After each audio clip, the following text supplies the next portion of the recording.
Hi y'all. In this video I'm going to be discussing the upcoming drop of the new Warhammer 40,000 from Games Workshop. I've been playing Warhammer 40k a very long time, since the Rogue Trader days, and I played all the way up through 2nd edition, 3rd edition, other editions, but I've been quit since about 2010. And the reason I stopped was not because the game got too bloated or overcomplicated, but somehow the magic was gone of the things that I liked back from the 2nd, and even I consider every edition since 3rd is just a continuation of 3rd. They just made it bigger and bigger and bigger and bigger, because this is the one where it became a competition game. And before that, you still had narrative play in this game, and in 3rd edition it killed it dead. From then on, it was a points game, competition game, and got bigger and bigger and bigger.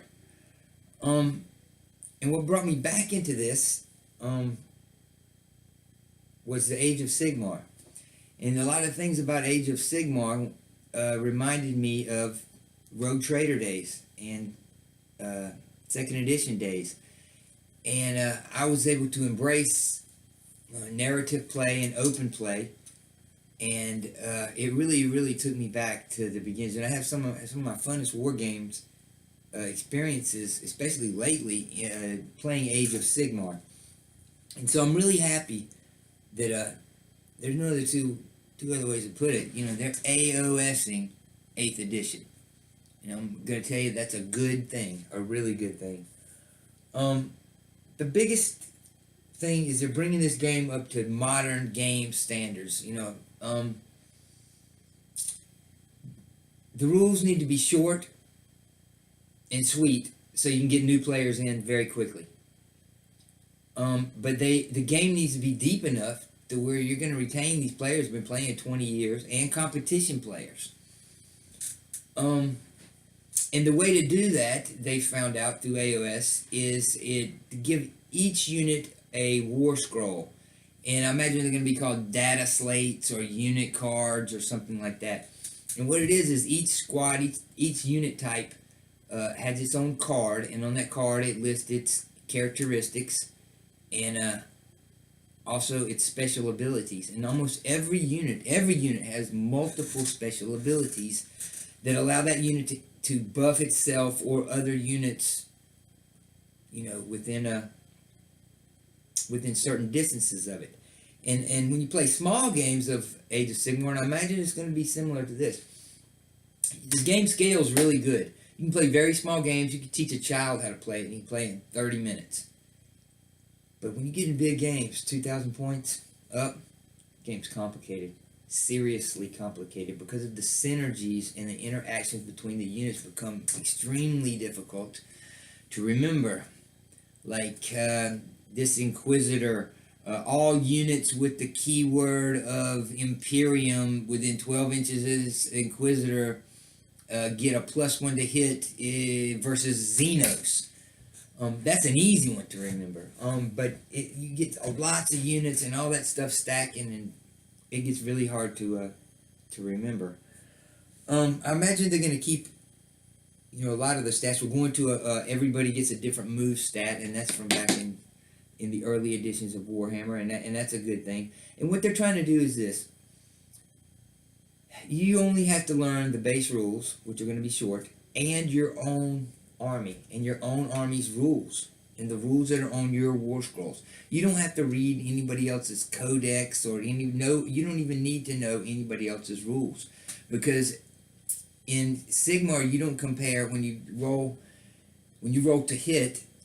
You don't compare to anybody else's stats, and you don't compare to wound. Like you have a certain number to hit and a certain number to wound. Now I've heard it's going to be similar in 40k, the new 40k, but everybody's gonna have a ballistic skill that's going to be correspond to what they need to hit. I don't know how it's going to work yet. So maybe if you have a ballistic skill of 4, that's what you need to hit, 4 or better on a single die. But they are, I believe, going to retain the toughness of a unit versus the strength of a weapon. Part of that, I believe, is because this game is going to be a lot more shooty than Age of Sigmar.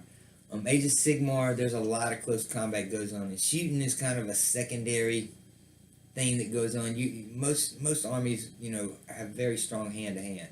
The 40K's always been more shooty, and I'm interested how they're going to do cover and things like that, because cover was pretty much thrown out the window in Sigmar, and it's almost non-existent.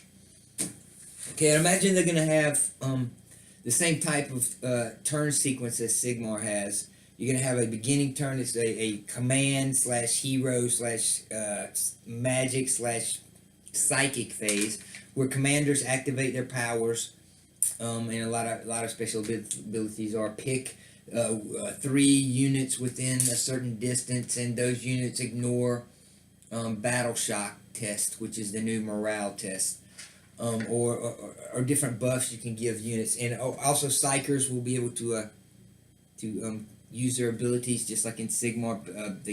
Wizards are casting spells, and then you're gonna have a movement phase where models move, and they can run at the same time. And I imagine it's gonna be run's not gonna be double your move. Run's gonna be die roll plus your base move. There's gonna be a lot more. One way they're changing it. There's going to be a lot more variation and a lot more things that you don't control. A lot more things that are up to a dice roll. But the way they built them in, they don't make it more complicated. It's going to be a movement phase, like I said, where you can move or run. Then there's going to be a shooting phase. And this one is going to be more important than the Sigmar phase. Then a charge phase, and then a close combat phase.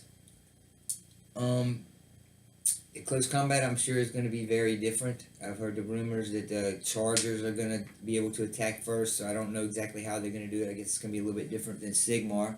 I know you're not going to attack per initiative, so it's not going to be like the old close combats. So people with power fists and people that were always attacking like low initiative armies, they're gonna get a break from that. The way Sigmar does it, pretty good mechanic.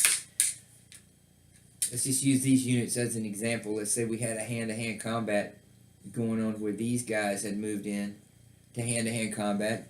This unit as well had moved into hand-to-hand combat. And we had a bunch of separate hand-to-hand combats going on with a couple of different units. And how they would do it is the person whose turn picks a unit and they resolve their attacks. And there's no I compare it to yours or anything like that. They make attacks per weapons they have on their cards and resolve it almost just like shooting. And then the defender, and then the effects take place immediately. So if these three guys here were to kill these 2 Marines, those Marines, they don't get an attack back. But then after one unit is selected from this side, then this team over here, they get to select a unit to attack. And you, of course, you want to try to attack people, units that haven't already attacked, so you get the jump on them and you get to have your effects go on them before they have effects go on you. And it goes back and forth like that. So there's a real strategy that goes on in the close combat of who should I have attack first. Do I want to risk getting attacked by certain units in order to use other units to attack first?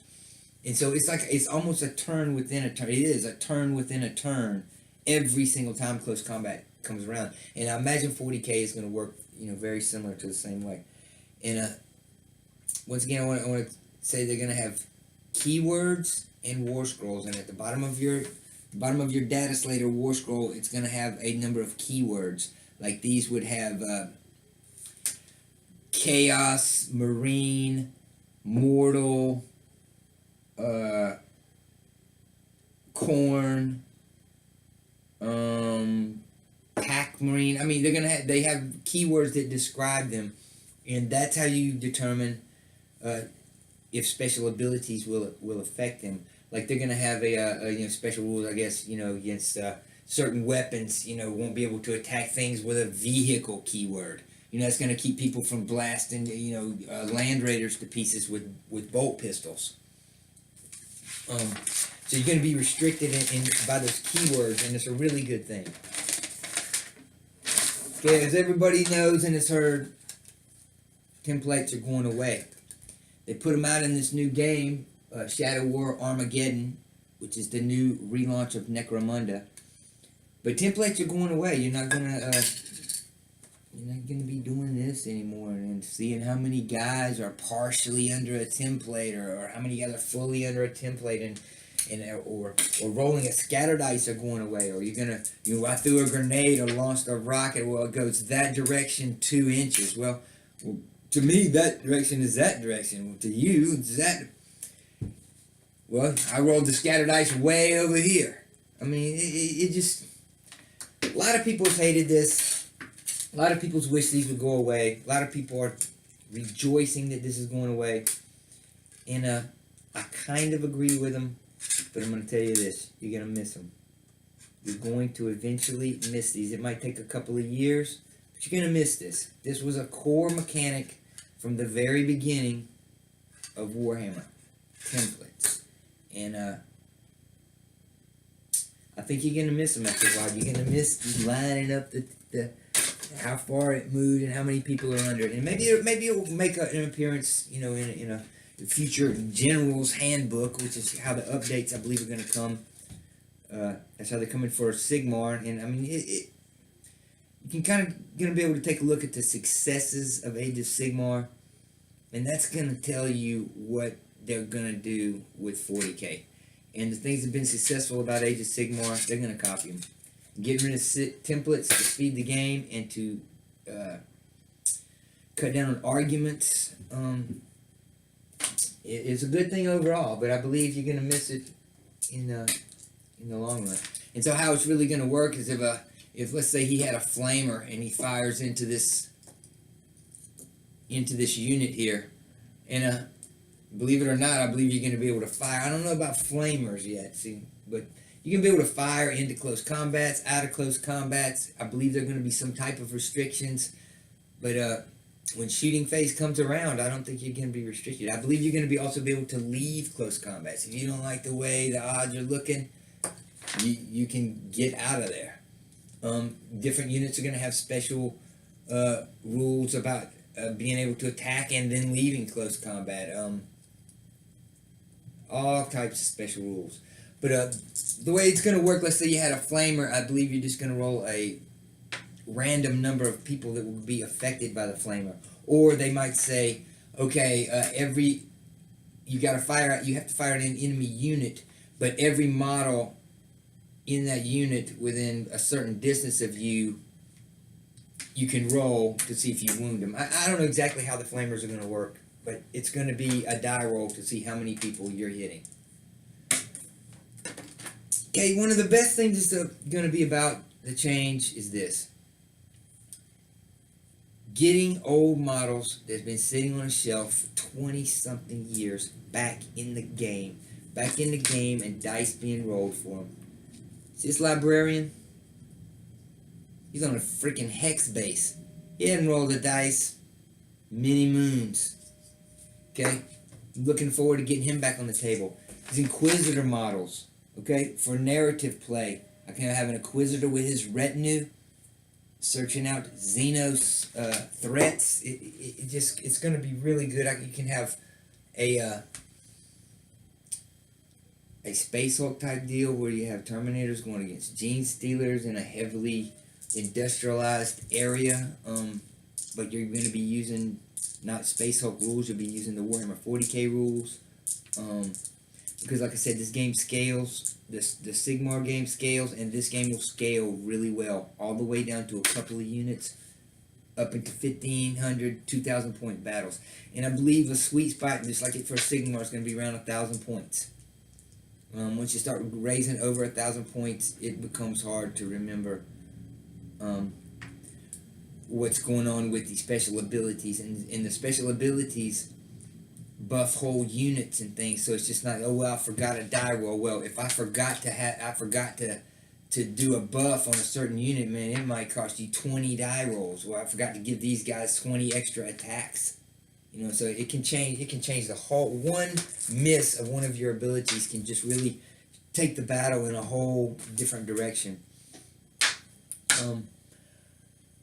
that's about all I got for right now. I'm really looking forward to it. I believe it's gonna be coming soon. They wouldn't sit. They know people aren't buying the codexes. They know people aren't buying the books or anything yet. I bet people are not buying models either. So it's coming very soon. I'm talking. I think in a matter of weeks. I'll be giving some more of my thoughts when it does drop, or if I get any more new news or anything to say, I'll be making another video on that. Anybody remember these? Yeah, well, they're not bringing that back, but I believe vehicles are going to have wounds, hit points, and as they take hit points off, they're going to reduce abilities, just kind of like monsters do in Sigmar. You know, in the beginning, he'll be able to fire a certain number of laser cannon shots and move a certain distance. Once he starts taking damage, he's going to lose number of shots. He's going to lose distance he can move. I'm sure that's the way they're going to work vehicles. I'm really looking forward to the game. I'm really looking forward to making some narrative games and putting out some narrative game battle reports. So, y'all hold your breath because I think he's coming soon. See ya.